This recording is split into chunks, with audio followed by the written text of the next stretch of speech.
My name's Dan Snow and I want to tell you about History Hit TV. It's like the Netflix for history. Hundreds of exclusive documentaries and interviews with the world's best historians. We've got an exclusive offer available to fans of Timeline. If you go to History Hit TV, you can either follow the information below this video or just Google History Hit TV and use the code TIMELINE. You get a special introductory offer. Go and check it out. In the meantime, enjoy this video. He was a symbol of the Holocaust. The methodical killer, the Nazi Holocaust monster. He is directly culpable for the murder of 6 million Jews. Mossad receives this information that Adolf Eichmann is living in Buenos Aires. We were sure that this man was Eichmann. The Mossad agents are running a terrible personal risk in going on this operation. The order was very simple: to capture him, to bring him to Israel alive.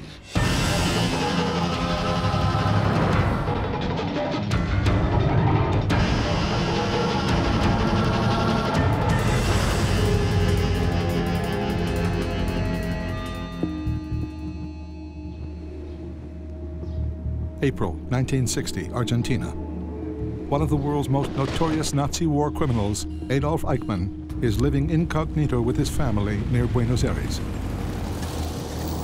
The family have in fact moved to a street on the outskirts of Buenos Aires called Garibaldi Street. But a blind Jewish piano tuner whose daughter briefly dated Eichmann's son has tipped off Israel's secret service. Now, the man branded the architect of the final solution is in the Mossad's sights. The information on the table was that he was in the Argentine on the name of Ricardo Clement, that he lives in San Fernando, a suburb of Buenos Aires, in an isolated house.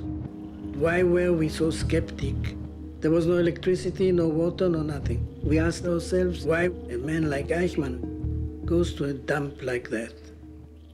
The Mossad agents thought there's no way that Eichmann, a lieutenant colonel in the SS, the murderer of 6 million of our people, lives in this very, very modest little bungalow. It's impossible. We are sure that we got the wrong person. It's not Eichmann. It's the wrong man. Mossad spy Zvi Aharoni is sent to Argentina to investigate. He enlists a local volunteer to help.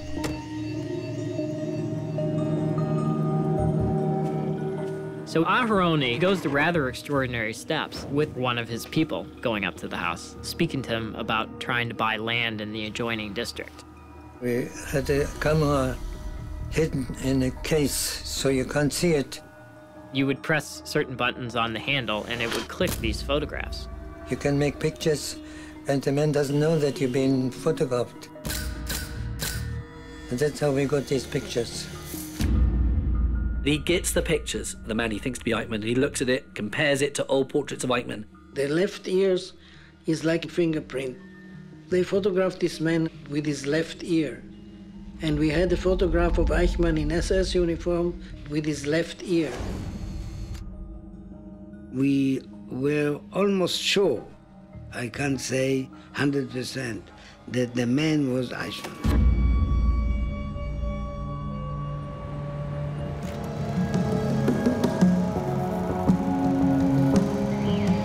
Aharoni returns to Israel and presents the evidence to Mossad chief Isser Harel. Harel takes it straight to the Prime Minister, David Ben-Gurion. Ben-Gurion recognizes an opportunity, but he's fearful that the Israeli youth will forget what happened to the Jews and that the world will forget what happened. Ben-Gurion instructed Isser Harel to bring to Israel Adolf Eichmann for a trial in Israel. The plan is simple but daring.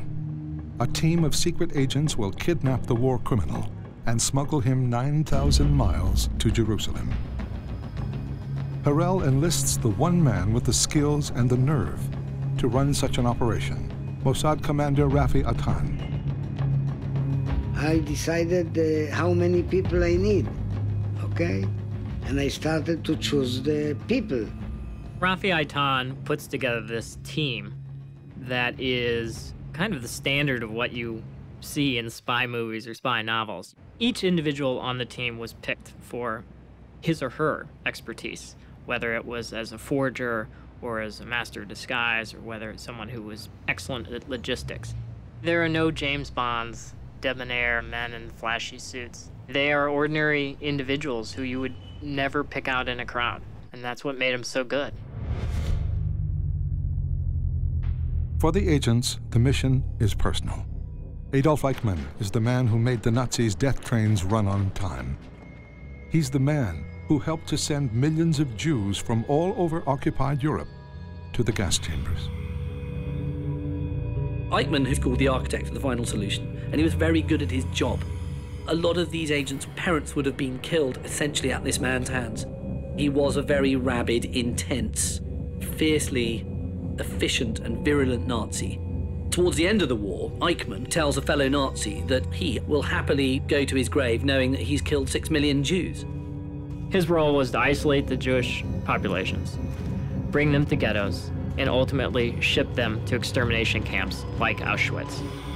It was almost like he was operating this factory of death.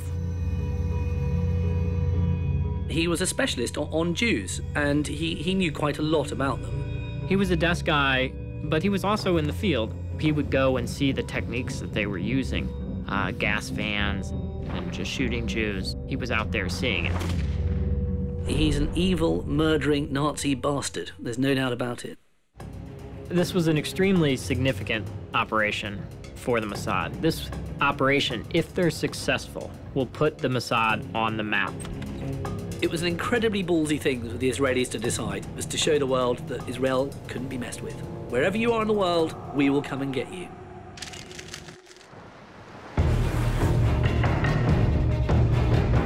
2 weeks after Adolf Eichmann was photographed, an advanced team of Mossad agents arrives in Argentina on separate flights on different days. We all traveled on false passports, on languages we didn't master, in countries we didn't know. And we had nobody to turn to.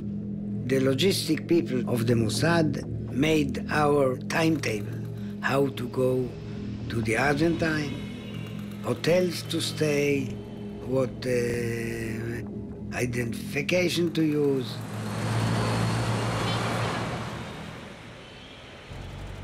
Their task: confirm the man in the photograph is still at the same address. Surveillance expert Abraham Ben-Dor heads to Garibaldi Street. I wanted to see the area and the surroundings. Tzvi was driving, I sat near him. By chance, we came when the bus came. And suddenly I saw a man walking, and I said to Tzvi, "That's him in the photo. It's Eichmann, it's Eichmann." Tzvi got so excited that he slammed the brakes. It was a lousy car, and the brakes were screeching. I said, "Don't do that, he might get suspicious." When Tzvi hit the brakes, I thought that he could never be in my team because he's so nervous. Eichmann, he went on for 150 meters and he turned left. In another 50 minutes, he turned left into the house. That was the only house anyway.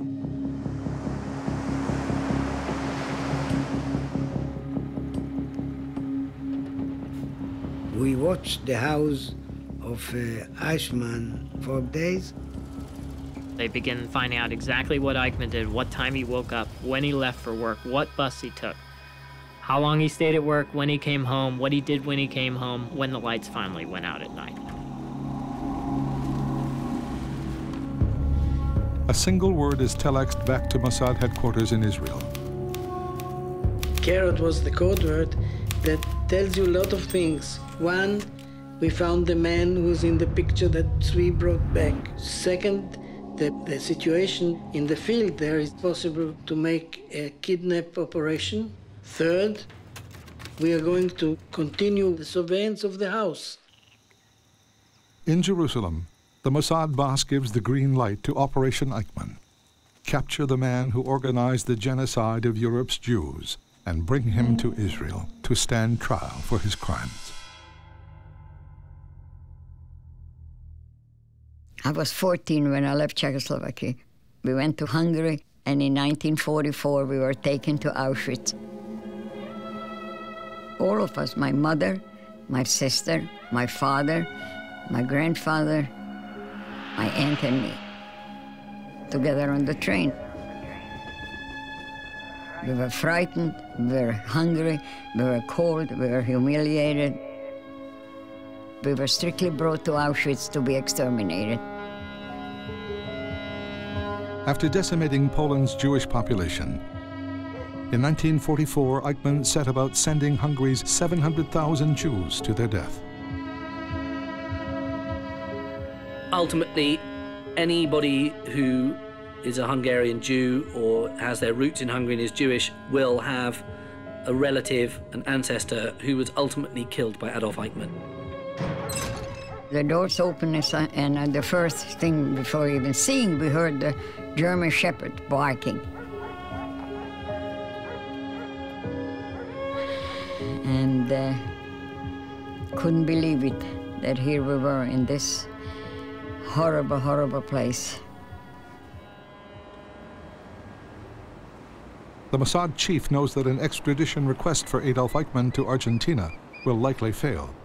It would also send the Nazi into hiding.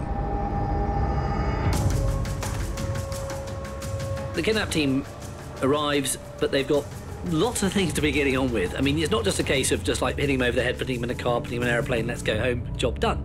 You've got to work out, if we hold him, where are we going to hold him? So they've got to rent a house. Now, renting a house in 1960 in Argentina is not the easiest thing to just go around doing. There's a lot of things like that which one doesn't think about they had to try and achieve. That task is given to Master of Disguise Yitzhak Nesher. Posing as a tenant, he finds a villa an hour's drive from Buenos Aires. They picked this house because the neighbors were not too close. It had an enclosed backyard. It had several rooms big enough to keep all of these agents. It was a normal house in a quiet neighborhood in Buenos Aires. So that was the first factor. The second was they needed to get Eichmann out of the country. It was Harold who came up with the idea that maybe they would fly Eichmann out with an El Al jet. But Israel's national airline does not fly to Buenos Aires, with one extraordinary exception.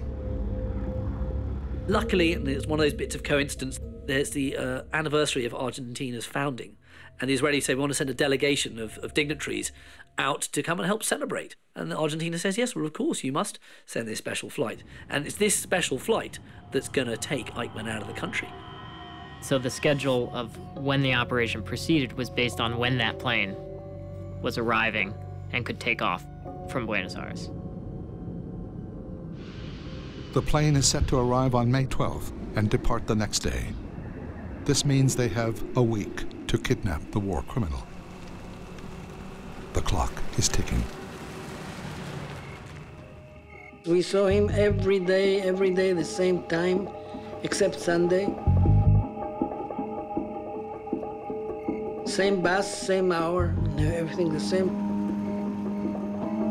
Eichmann is a character of habit. He likes to get off the bus, the 202 bus, at the same time every day, back from this big car factory where he's working. The road near the house wasn't very busy. There were no people walking on it, and very few driving on it. Garibaldi Street in 1960 was the worst street in the whole of the Southern Hemisphere to conduct a kidnap. It was completely exposed. The Eichmann house is just this concrete block. It's like putting a dice on a pool table. It's just there, and there's not much else around. So if you're walking along and you look different, you're going to be noticed straight away. It was a strange place to conduct a kidnap, but where else were they going to do it? So we thought, that's it. After watching him and his way of doing things, we were convinced that the easiest and the best way to get him was just when he gets out of the bus, walking home. Now, orchestrating that to come off flawlessly is an entirely different game.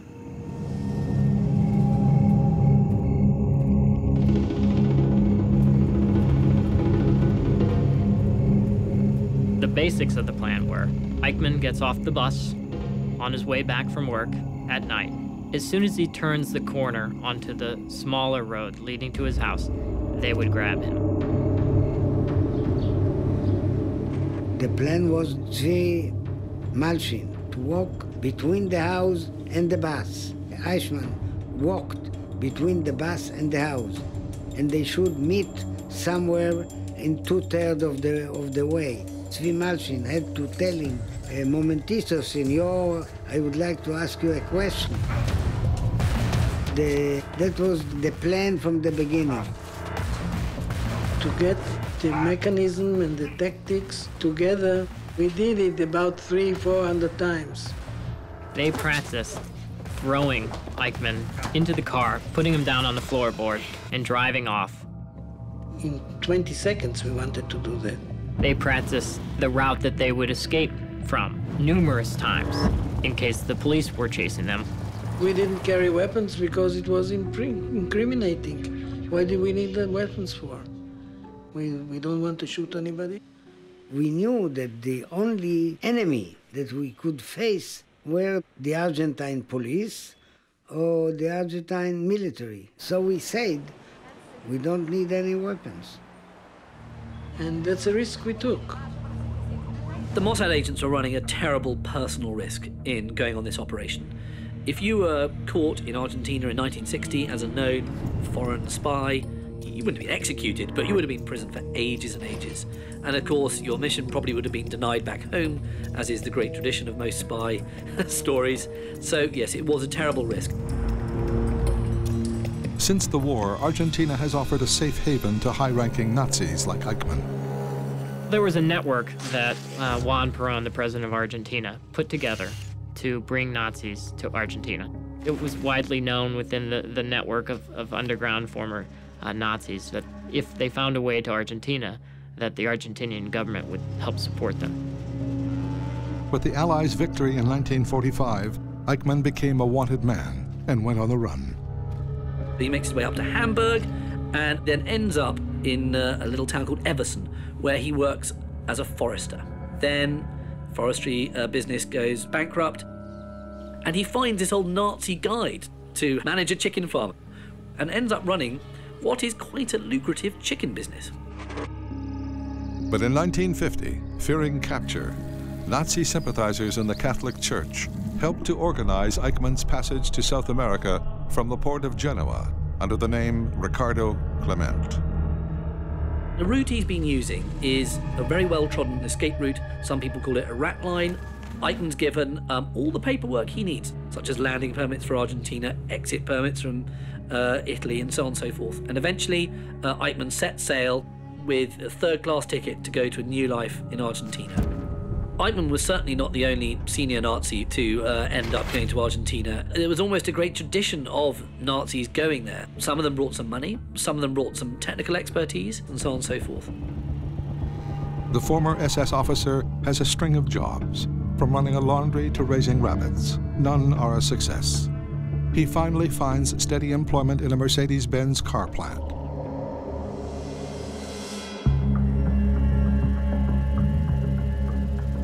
While Argentina's military dictatorship welcomed Nazis like Eichmann, it would not take so kindly to a team of Israeli spies on its soil.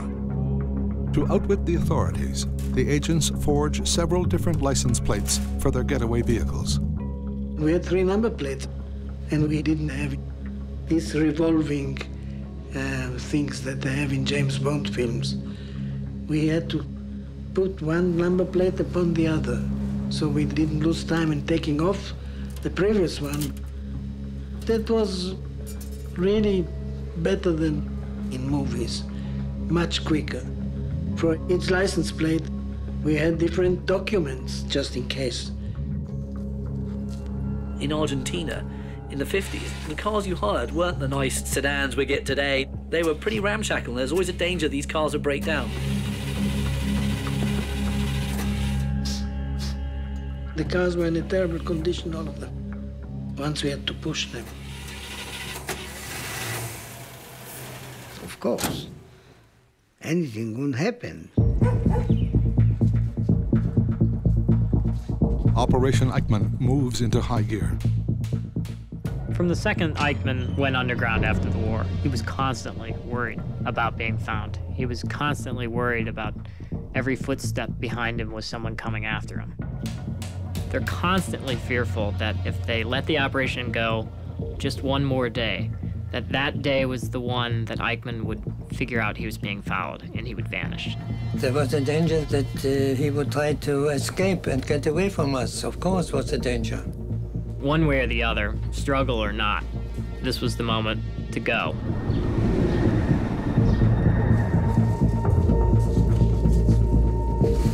We don't have any communication, not weapons. You could say it was a primitive operation, okay? But sometimes primitive operation works better than others. May 11th, 1960. The kidnap of Adolf Eichmann is in play. The Mossad agents arrived in the dark about 30 minutes before Eichmann was to return home from work to get their cars in place. They have two cars, one to capture him, the other to act not only as a backup car, but as an interference car in case they were being pursued by the police. There are 4 agents in the front car, and they're the snatch squad. They're going to grab him. They get out the car, and they have the hood up, and they're tinkering. It's the classic tactic, isn't it, of keeping cover, is playing with your broken car. And they're waiting.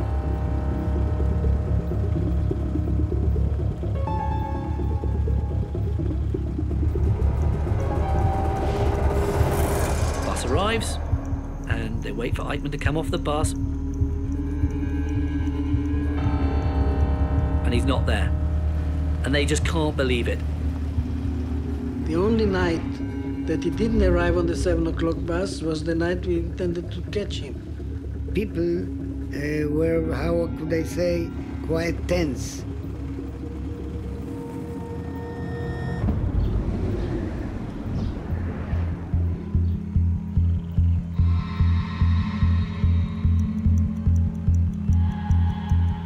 Every night, Eichmann has been on the same bus.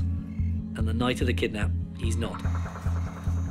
And they wait, and they wait, and there's no Eichmann. And after 20 minutes to half an hour, the group are getting very nervous. Some bicycle went by and asked questions, and some men came by and asked questions. So the people became tensed. Tzvi Aharoni asked me, "What do you decide? Maybe we go." I said, "No, we stay." And you've got to remember Garibaldi Street, this desolate, empty place, they're looking very, very obvious. And then, suddenly, another bus comes. And out of it is the unmistakable little 5'7" figure of the little man walking along. Adolf Eichmann. There can be no doubt about it. We saw Eichmann coming, and then the operation started. When he comes with his flashlight, I blind him with my headlights so he doesn't see the other car. And he's walking towards them. And one of the agents, Malkin, the only Spanish he knows is the Spanish for a moment, or a little moment. A momentito, senor, I would like to ask you a question. You know, trying to get Eichmann over to come and see him. And he says this to Eichmann. But Eichmann was frightened. And Eichmann reaches into his pocket, and they think he's got a gun. And then Malchin jumped on him and took him by his neck instead of his mouth. He tried to hold his hand in his pocket, and therefore Eichmann was free to shout. He started screaming, and I made a lot of noise with the engine to overshadow this noise. And at that point, Malcolm grabs Eichmann, and they wrestle their way into this ditch. We jumped on him, legs, belly, head. We put him into the car. They tell him to shut up. And this is the first order that Eichmann has ever been given by a Jew. Moshe Tavor immediately went to the front. Tzvi Aharoni was already inside the car with the engine running, and I and myself was in the back. His head on my knees, and we covered him with blanket. And then Zvi Aharoni told him in German, if your life dear to you, be quiet. And then he said, you should cooperate with our people, otherwise we're going to kill you. He said, ich habe mich schon in mein Schicksal ergeben. That means I have surrendered to my fate.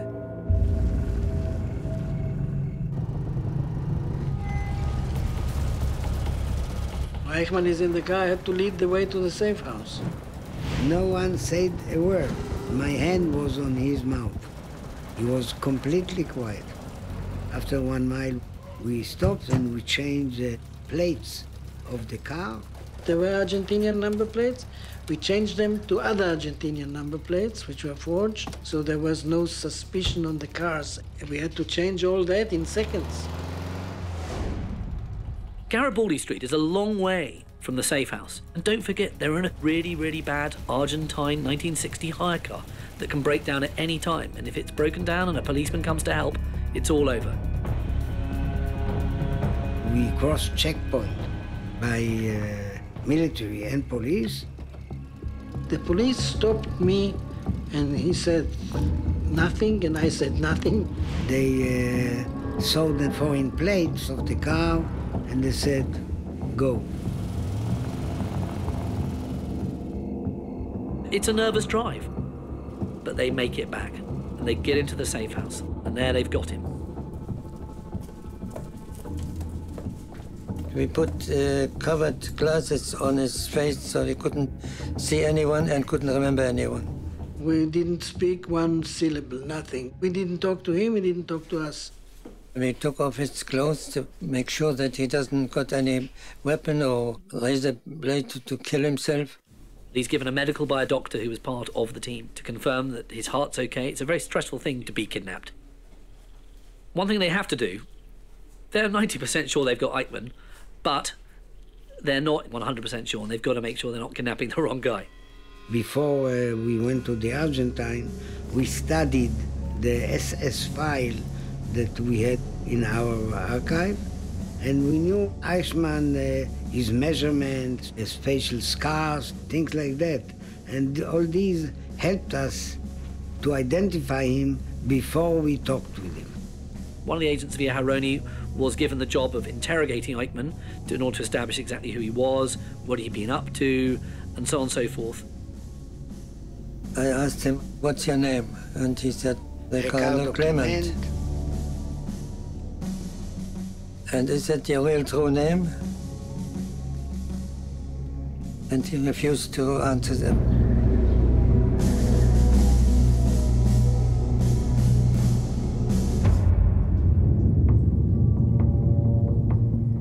Zvi is a very methodical interrogator. He can drive a person out of his mind when he asks you slowly the same question again and again. Ricardo Clement. Was that always your name? What was your name before? He said Otto Henniger. Otto Henniger, that was the name that he used in Germany after the war. The agents know Eichmann's SS identification number. They find the scar where his telltale SS tattoo should be. But Eichmann began to burn that off directly after the war ended, because he knew that it was the chief identifier. Zvi asked him, did you serve in the SS? He said, yeah. And what was your SS number? He said, the correct number of Eichmann. So you cannot say you're Otto Henniger when you know the correct number of Adolf Eichmann. He's not a genius. He made a mistake. And Eichmann then knows that the game is up. Within the space of 10 or 15 minutes, Eichmann admitted that he was Adolf Eichmann. We were very happy, of course, that we got the right man, because until that moment we were not really sure. I asked him if he had any role in the Holocaust. How was he involved in it? And he denied, of course, everything. Denied everything.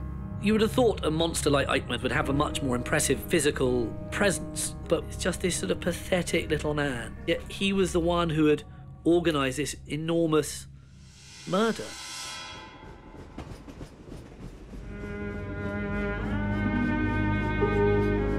hate trains. Then when I hear that sound, I'm immediately transported back to 1944 and the trip to Auschwitz. We had to jump off the train, and then we saw the soldier there, and we saw the people standing on line, and one went to the left, one went to the right. We went to the right, and the elderly, they went immediately to the gas chambers. I didn't see my grandmother anymore. I never saw her actually leaving, mercifully. And they purposely always separated families. My aunt and me on one side, my sister and mother on the other, and it's the last time that I had seen them. The mission has gone like clockwork until now. Argentine officials delay the special Israeli plane that will take Eichmann out of the country. The team have a real problem now. They're stuck in this house with this figure of evil thousands of miles away from home with some very hot property. And that is not a good situation to be in. The Mossad agents holding Adolf Eichmann have hit a serious problem. They thought they were going to be there in the safe house for 2 or 3 days.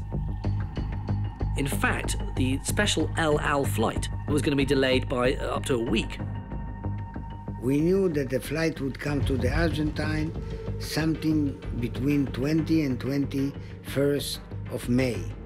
And there's not much they can do until their means of escape, this El Al jet, will be able to take them back across the Atlantic. They're stuck in the safe house. And like any people living close together under times of great stress, a lot of members of the team are, you know, having a goes at each other.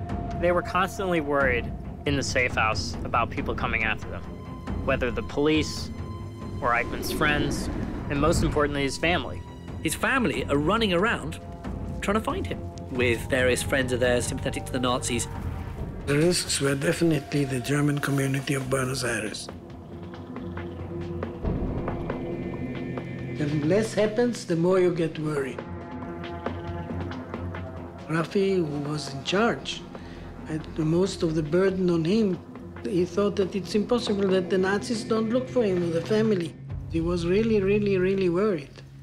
They've got this very tense time, and what's not helped is they don't want to let Eichmann out of their sight, or he might commit suicide or try and escape. These agents, and this is what's really unpleasant, they even have to help him go to the lavatory, and I mean help him do everything.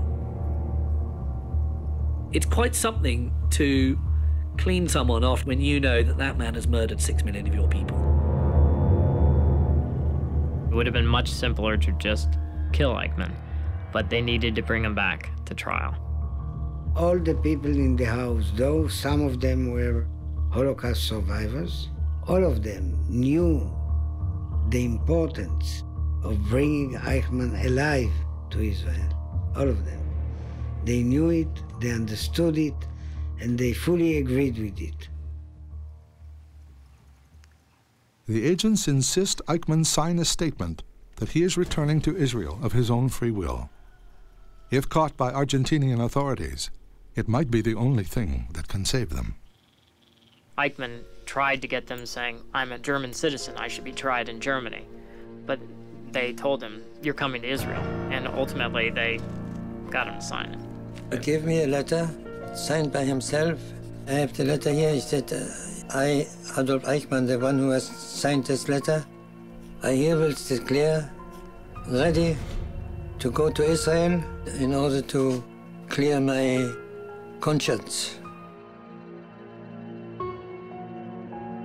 He said he understood what his fate will be, and he was facing his fate. 8 days after Eichmann was kidnapped, the specially chartered El Al plane finally lands in Buenos Aires. 24 hours later, the final and most dangerous phase of the mission begins. The way of getting Eichmann out of the country on this El Al plane is spectacularly brilliant. They decide they're going to disguise Eichmann as a flight attendant. We had a doctor with us who looked after him, and he gave him an injection. And they're going to make out that he's drunk. They leave the safe house. They eventually arrive at the airport, and they drive through the sort of special area where the crew are allowed to go. And there is this slightly comatose Eichmann. They took him out and carried him on the stairs into the plane in uniform, and we waited to get the all clear for takeoff. The diplomatic crew that had come to Argentina had disembarked. The only passenger going back to Israel, besides the crew and the Mossad, was Adolf Eichmann. They told the crew an hour before they were about to take off they were escorting Adolf Eichmann out of the country. The agents travel under the guise of Israeli diplomats and off-duty El Al crew. Even when they got Eichmann onto the plane and they sit him in a first-class seat, they still weren't home and dry. Argentine emigration authorities turn up onto the plane, as they're entitled to do. They want to check passports. And they walk up and down the plane, checking passports. And there's a passport for Eichmann in a fake name, clearly. What's wrong with him? Oh, he's drunk. Too much partying, you know what it's like Buenos Aires, you know, too much of kind of dances and girls. And of course the Argentine guy just thinks that's perfectly normal. This won't be the first drunken flight attendant he's seen. They get off, the steps are taken away from the plane. They're prepared to take off. They're taxiing to the runway, when suddenly air traffic control says, stop. You can't go anywhere. Now you can imagine this moment where they have Eichmann, they're ready to go, and now what's wrong?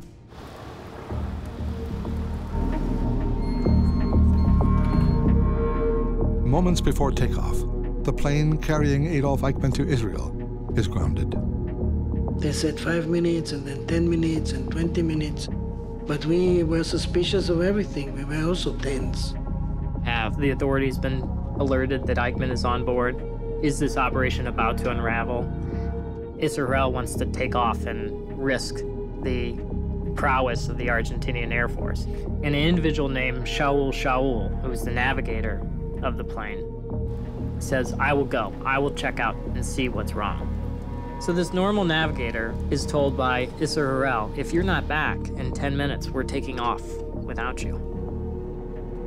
And he steps off the plane, his heart sinking into his shoes, thinking, I may never come back. It turns out that they had not filed something in the flight plan.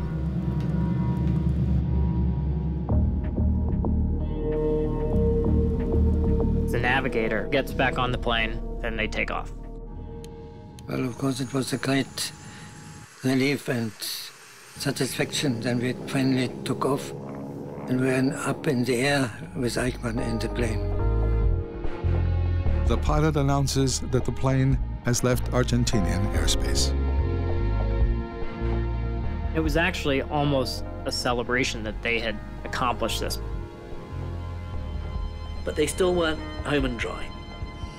Normally, in those days, you would fly north up to Brazil from Buenos Aires, refuel at Recife, make your way across the Atlantic to Dakar in Africa, where you would then refuel and head on to Israel. Now, of course, the Israelis did not want to stay in South America at all in case someone was onto them. So they had to try and get this plane across the Atlantic all the way to Dakar on a single tank of fuel. And it was touch and go. They're almost flying on vapor when they land.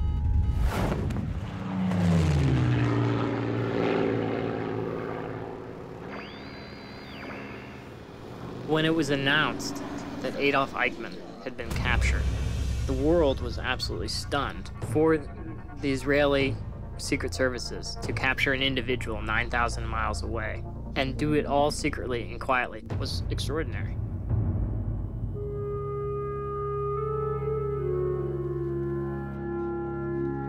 The Eichmann trial was, in many ways, more than iconic. It in fact put the Holocaust on the cultural map. It reminded the world of what had happened in the Holocaust and launched this whole investigation of the Jewish experience during the war. Without the trial, people may have swept the Holocaust under the rug. A lot of very, very powerful testimony was made during the trial of those who had either met Eichmann or survived the camps, and the extent and the savagery of what had happened was incredibly heartrending. Eichmann's defence was the tired, time-stained, boring, I was following orders defence. Eichmann's found guilty, which will come as no surprise, and he's going to be executed. When I heard that Adolf Eichmann was finally captured and being brought to justice, I was, of course, very glad that finally he gets repaid for what he has done. It was difficult to understand how such a man, who doesn't look like a big personality, was responsible for the death of millions of people. I don't know the answer.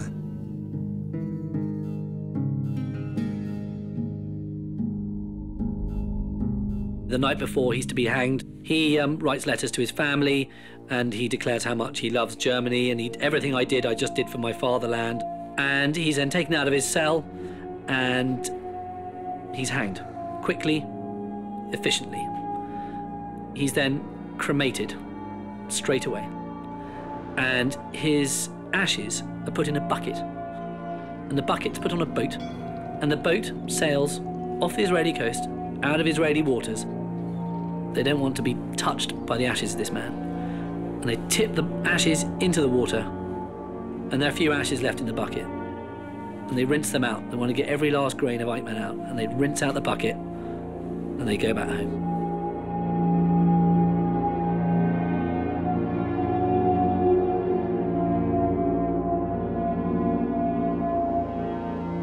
The end was just.